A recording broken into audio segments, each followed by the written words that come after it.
시간이 되었으므로 2022년 7월 29일 금요일 아침 예배를 시작하겠습니다. 다 같이 사도신경으로 우리의 신앙을 고백하겠습니다. 전능하사 천지를 만드신 하나님 아버지를 내가 믿사오며 그 외아들 우리 주 예수 그리스도를 믿사오니 이는 성령으로 잉태하사 동정녀 마리아에게 나시고 본디오 빌라도에게 고난을 받으사 십자가에 못 박혀 죽으시고 장사한 지 사흘 만에 죽은 자 가운데에서 다시 살아나시며 하늘에 오르사 전능하신 하나님 우편에 앉아 계시다가 저리로서 산 자와 죽은 자를 심판하러 오시니이다. 성령을 믿사오며 거룩한 공예와 성도가 서로 교통하는 것과 죄를 사해 주시는 것과 몸이 다시 사는 것과 영원히 사는 것을 믿사옵나이다. 아멘. 사랑과 은혜가 풍성하신 하나님 아버지, 하나님의 크신 사랑을 진심으로 감사드립니다. 오늘도 우리에게 새로운 하루를 허락하셔서 예배로 하루를 열 수 있도록 도와주시는 애 감사합니다. 하나님, 우리가 받은 은혜를 감사히 여기며 오늘 하루를 출발할 수 있도록 하시고 우리가 서 있는 그 자리에서 혹은 우리가 누워 있는 그 자리에서 예수 그리스도의 향기를 발할 수 있도록 우리의 심령을 붙잡아 주시옵소서. 이 시간 간절히 바라고라는 것은 호스피스에 있는 우리 오은순 집사님과 그리고 장기간 입원 중인 우리 전순지 집사님과 다리가 불편한 우리 고재욱 권사님과 우리 심신이 연약한 우리 권사님들과 우리 지체들을 위해서 기도합니다. 여호와 라파 되신 하나님께서 치료하여 주시고 여호와 이레 되신 하나님께서 예비하여 주시고 우리가 하나님과 맺은 언약을 생각하며 천국을 바라보며 매일매일 성화되어 갈 수 있도록 주의 은총 베풀어 주시옵소서. 우리에게 맡겨진 사명을 기쁨으로 감당할 수 있도록 하시고 매일매일 감사하며 살 수 있도록 붙잡아 주시옵소서. 물질적으로 어려운 자가 있습니까? 그의 곳간에 쌀을 채워주시고 마음이 어두운 자가 있습니까? 그리스도의 평강이 그의 마음을 가득 찰 수 있도록 선도하여 주시옵소서. 돌아온 주일 세례를 받는 그리고 학습 세례를 받는 우리 지체들이 있습니다. 저들에게 함께 하시사 영육의 강건함을 허락하여 주시옵소서. 우리 경천노회 목사님들 그리고 우리 송석교 지체들 모두 주 안에서 하나 되어서 하나님을 기쁘시게 하는 삶을 살다가 하나님께서 정하신 유익한 때에 하나님 만날 수 있도록 도와주시옵소서. 모든 말씀 예수 그리스도인 받들어 감사하며 기도드렸사옵나이다. 아멘. 하나님 말씀 창세기 45장 7절에서 15절 말씀입니다. 창세기 45장 7절부터 15절 말씀입니다. 7절 하나님이 큰 구원으로 당신들의 생명을 보존하고 당신들의 후손을 세상에 두시려고 나를 당신들보다 먼저 보내셨나니 그런즉 나를 이리로 보낸 이는 당신들이 아니요 하나님이시라. 하나님이 나를 바로에게 아버지로 삼으시고 그 온 집의 주로 삼으시며 애굽 온 땅의 통치자로 삼으셨나이다. 당신들은 속히 아버지께로 올라가서 아뢰기를 아버지 아들 요셉의 말에 하나님이 나를 애굽 전국의 주로 세우셨으니 지체 말고 내게로 내려오사 아버지 아들들과 아버지의 손자들과 아버지의 양과 소와 모든 소유가 고센 땅에 머물며 나와 가깝게 하소서. 흉년이 아직 5해가 있으니 내가 거기서 아버지를 봉양하리이다. 아버지와 아버지의 가족과 아버지께 속한 모든 사람에게 부족함이 없도록 하겠나이다 하더라고 전하소서. 당신들의 눈과 내 아우 베냐민의 눈이 보는 바 당신들에게 이 말을 하는 것은 내 입이라. 당신들은 내가 애굽에서 누리는 영화와 당신들이 본 모든 것을 다 내 아버지께 아뢰고 속히 모시고 내려오소서 하며 자기 아우 베냐민의 목을 안고 우니 베냐민도 요셉의 목을 안고 우니라. 15절 요셉이 또 형들과 입맞추며 안고 우니 형들이 그제서야 요셉과 말하니라. 아멘. 하나님, 이 말씀을 들어 사용하여 주시옵소서. 예수님의 이름으로 기도합니다. 아멘. 아브라함의 아들이 이삭이죠. 그리고 이삭의 아들 야곱, 야곱의 아들 요셉. 요셉 입장에서 보면 그의 아버지부터 할아버지, 증조할아버지, 그리고 고조할아버지까지 하나님께 크게 쓰임받은 인물이 모두 자신들의 조상들입니다. 자신의 조상들입니다. 이는 참으로 복받은 가정이요, 자랑할 만한 신앙적 계보라 하겠습니다. 그런데 이들이 정말로 복받은 가정답게 평탄하고 유복하게 살았는지 물을 때 저는 고개가 갸웃해집니다. 요셉만 생각해봐도 형제에 의해 애굽으로 팔려간 것을 보면 참으로 기구한 삶을 산 것 아닙니까? 여러분, 요셉뿐이었을까요? 요셉의 고조할아버지 아브라함도 참 다사다난한 삶을 살았습니다. 이삭을 제물로 바치라는 하나님의 명령을 받았을 때 그 말씀에 순종하긴 했지만 그가 받았을 심적인 부담을 생각하면 참 힘들었을 것입니다. 이삭은 아브라함이 100세 때 낳은 아기였습니다. 또 아내 사라가 90세에 아기를 낳았으므로 더 이상 아기를 기대할 수 있는 상황이 아니었습니다. 그런데 제물로 바치고자 하였으니 아브라함이 느꼈을 중압감은 심히 대단하였을 것입니다. 아브라함만 그런 게 아니었습니다. 그의 아내 사라도 심적으로 많은 중압감을 느꼈을 것입니다. 아기를 못 가져서 생기는 스트레스도 있었을 것이고요. 하갈이란 첩에게 느낀 열등감도 상당히 그녀를 압박하였을 것입니다. 그럼 아브라함의 첩 하갈은 괜찮았을까요? 전혀 그렇지 않습니다. 그녀도 상당히 괴로웠습니다. 그녀는 사라에게 미움을 받아 임신한 채로 광야로 내몰리고 말았습니다. 물론 하나님께서 절망에 내몰린 하갈을 보호하사 그에게 다시 살 길을 열어주셨지만 그때 하갈이 느꼈을 심적 고통을 생각하면 그녀 역시 비교할 수 없을 만큼 매우 힘들었을 것입니다. 그럼 이걸 어떻게 이해해야 하는 걸까요? 하나님께 쓰임을 받으면 복을 받는다고 하였는데 당사자도 괴롭고 주변에 있는 사람들도 고통스러우니 이걸 어떻게 이해해야 할까요? 주의 일을 하면 모든 것이 잘 풀리고 행복해질 줄 알았는데 그게 아닌 것 같으니 그럼 하나님께서 주시는 복은 대체 뭐고 도대체 뭐가 우리에게 좋다는 걸까요? 오늘 본문에 나오는 요셉과 그의 형제들도 그렇습니다. 앞에서 또 잠깐 언급했지만 요셉은 참으로 기구한 삶을 살았습니다. 형제가 그를 팔질 않았나? 그렇죠? 그래서 애굽에 가서 옥에 갇혀 있질 않았나? 여자에게 유혹을 당하여 낭패를 보지 않았나? 그야말로 다사다난했던 삶을 살았던 사람이 요셉이었습니다. 이런 사람을 여러분 과연 복받은 사람이라고 말할 수 있을까요?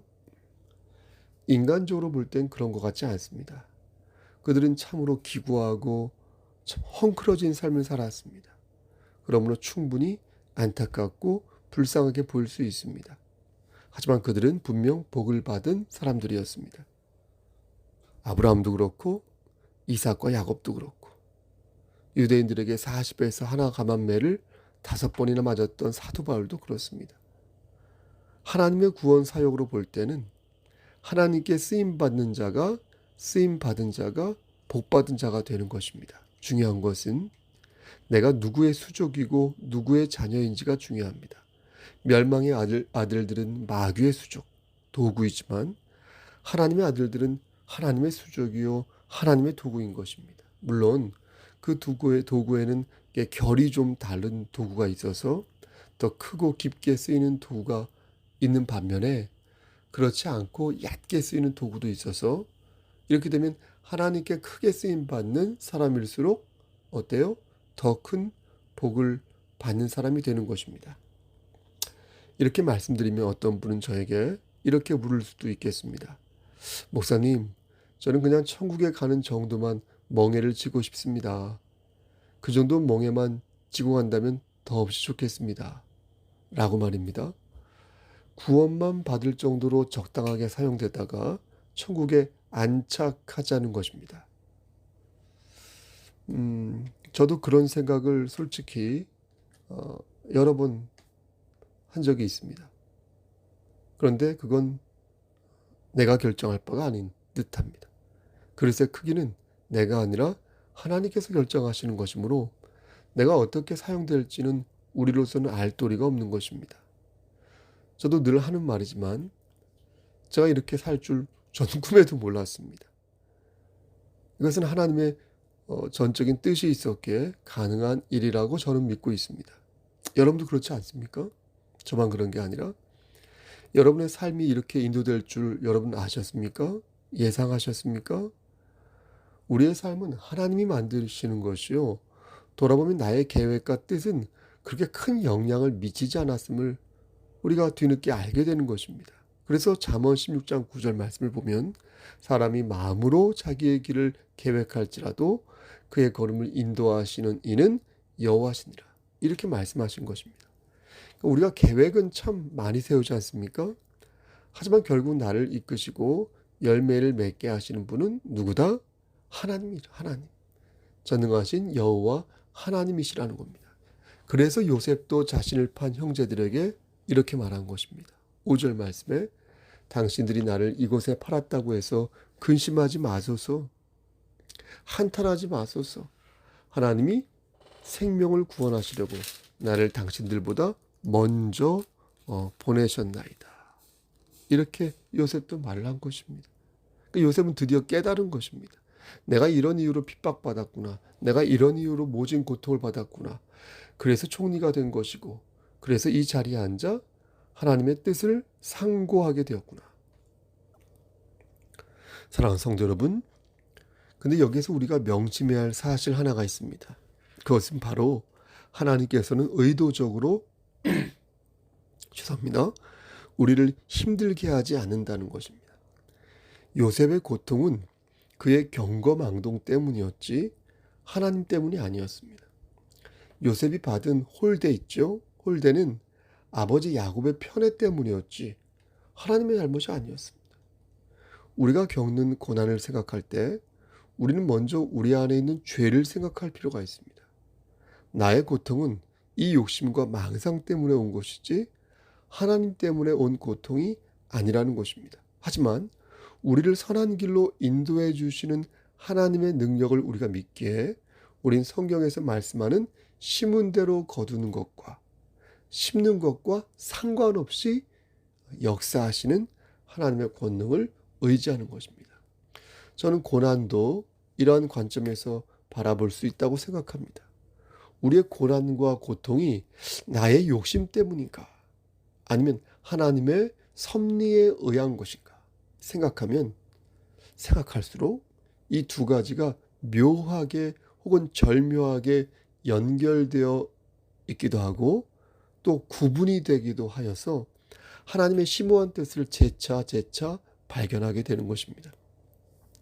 하나님께서 요셉을 살려주신 이유는 생명을 보존하고 나아가 큰 구원을 이루기 위해서였습니다. 그래서 요셉을 애국으로 먼저 보내사 애국 온 땅을 통치하게 하였던 것입니다. 요셉은 드디어 그런 하나님의 뜻을 깨닫게 되었고 자신이 겪은 숱한 일들이 모두 하나님의 뜻 안에서 이루어졌다는 사실을 마침내 알게 된 것입니다. 어떤 사람은 이렇게 또 물을지도 모르겠습니다. 목사님, 어차피 하나님 뜻대로 될 거라면 굳이 우리가 고민하고 노력할 필요가 있을까요? 어차피 하나님 뜻대로 될 거라면 우리는 가만히 앉아서 그냥 님도 보고 뽕도 따는 게 낫지 않을까요? 하지만 우리가 명심해야 할 것은 하나님의 구원 사역은 그 누구도 막을 수 없다는 것입니다. 하나님께서는 우리가 무언가를 하기를 원하십니다. 당신의 마음을 두드리기를 원하시고 우리가 자원하여서 당신의 영광을 위해 무언가를 하기를 원하십니다. 그래서 하나님께서는 우리에게 자유의지를 주신 것이고 달란트를 주신 것이고 은사를 허락하신 것입니다. 가만히 앉아서 입만 벌려도 된다고 한다면 하나님이 이러한 선물들을 우리에게 주지 않으셨을 것입니다. 이렇게 말씀드리면 또 어떤 분은 이렇게 물을 수 있습니다. 목사님, 누가 달라고 했습니까? 왜 괜히 주시고 우리를 피곤하게 만드는 겁니까? 이건 하나님의 심보 아닙니까? 이렇게 말입니다. 이렇게까지 나오면 저로서는 더 이상 할 말이 없습니다.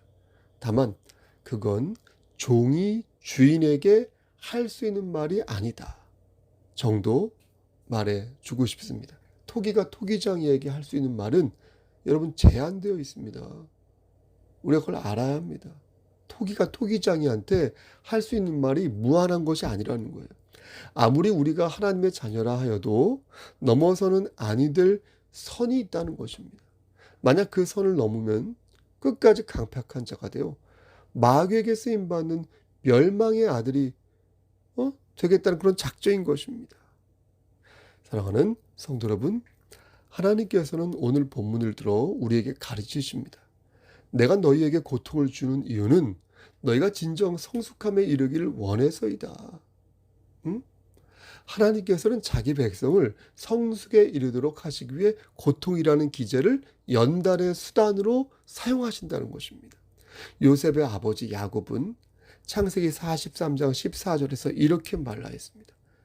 전능하신 하나님께서 그 사람 앞에서 너희에게 은혜를 베푸사 그 사람으로 너희 다른 형제와 베냐민을 돌려보내게 하시길 원하노라. 내가 자식을 잃게 되면 이르리로다.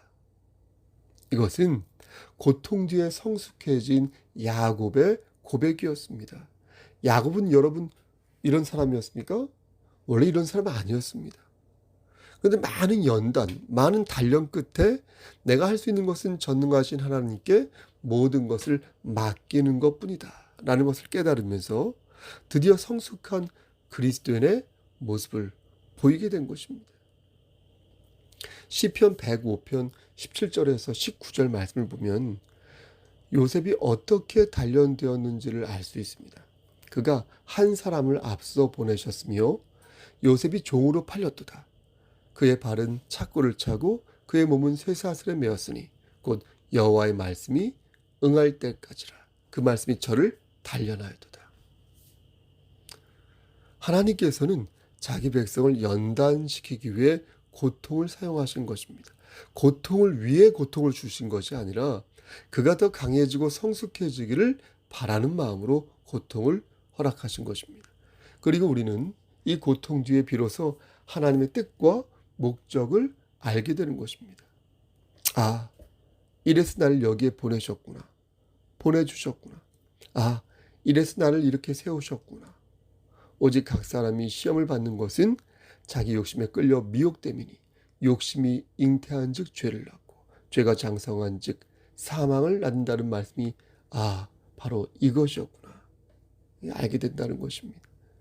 사랑하는 송석교회 성도 여러분, 말씀 마치겠습니다. 고통 뒤에는 무엇이 있습니까? 고통 뒤에는 하나님의 손길이 있습니다. 우리를 성숙해 하시려는 하나님의 뜻이 있습니다. 우리는 고통을 통해 주어지는 연단의 의미가 무엇인지 깨달아야 할 것입니다. 하나님께서 주시는 연단을 통하여 어제보다 오늘 더욱 성숙한 좀 괜찮은 멋진 그리스도인이 되어야 할 것입니다. 하지만 여러분 들으십시오. 그러지 못했다고 해도 여러분 너무 실망하거나 좌절하지 마십시오. 그리스도의 품 안에 있는 사람들은 원래 그렇게 넘어지고 쓰러지고 자빠지고 코피도 나고 그러면서 성숙해졌습니다. 아브라함도 그랬고 요셉도 그랬으며 모세와 바울과 숱한 제자들도 속사도들도 다 그랬습니다. 그러나 그들은 포기하지 않고 끝까지 하나님의 손을 붙잡았습니다.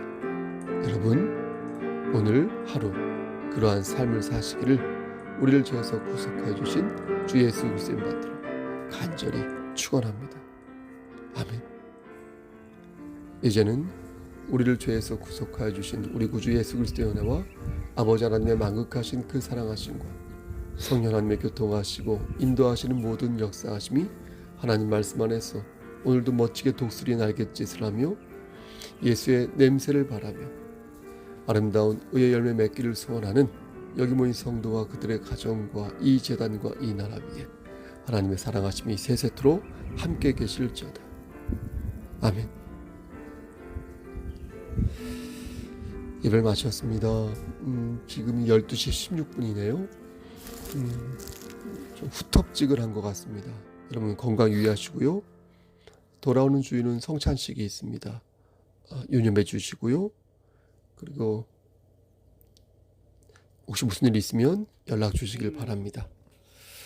여러분 오늘도 건강하고 행복하고 유쾌한 하루 되십시오. 주님은 나의 힘, 당신은 주의 자녀들입니다. 아멘.